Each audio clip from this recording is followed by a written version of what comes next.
je mlada, atraktivna, spremna da vas odveze gdje god da poželite. I usput ne zahtjeva puno i zaista malo troši. Ako ste se zapitali tko je ta misteriozna dama, pa vrijeme je da vam otkrijemo. Ona je Toyota CHR, automobil koji je svojom drugom generacijom zaludio tisuće i tisuće kupaca diljem Europe, ali i diljem Hrvatske. Koja je njezina tajna? Idemo probati otkriti.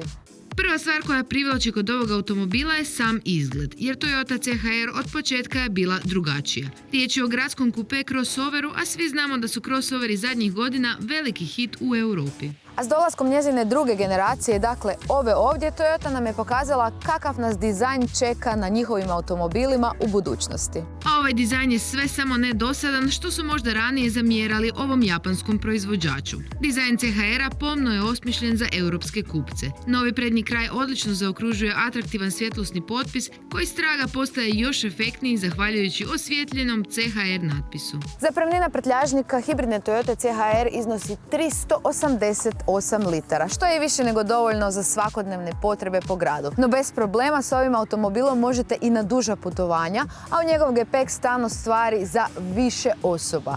Kako znam? Pa tako jer sam i sama isprobala i to na plug-in hibridnoj verziji koja ima manji prtljažnik. Po pitanju održivosti Toyota je davnih dana otišla korak dalje. Za njih možemo slobodno reći da su pioniri elektrifikacije, a kada govorimo o hibridnim motorima, tu im nema ravnih. U ovoj Toyoti CHR koristi se najnovija 5. generacija Toyotinog hibridnog pogona koji nudi poboljšanu učinkovitost, veće električne performanse, brži odaziv te nižu potrošnju u odnosu na prethodnu generaciju. Dok mnogi proizvođači automobila često smanjuju motore, što nije baš najsretnije za nas vozače, kod Toyota to nije slučaj, pa u slučaju ovog konkretnog modela možete birati između 1.8 i 2.0 motora, kao i snažne plug-in hibridne verzije. A ovaj naš testni primjerak pokreće 1.8 hibridni motor s automatskim mjenjačem i 140 konjskih snaga koji se sjajno ponaša na cesti u prometu. Ovo je običan hibrid, dakle ne trebate ga uštekavati u struju da biste napunili njegovu bateriju, već se baterija puni tijekom vožnje.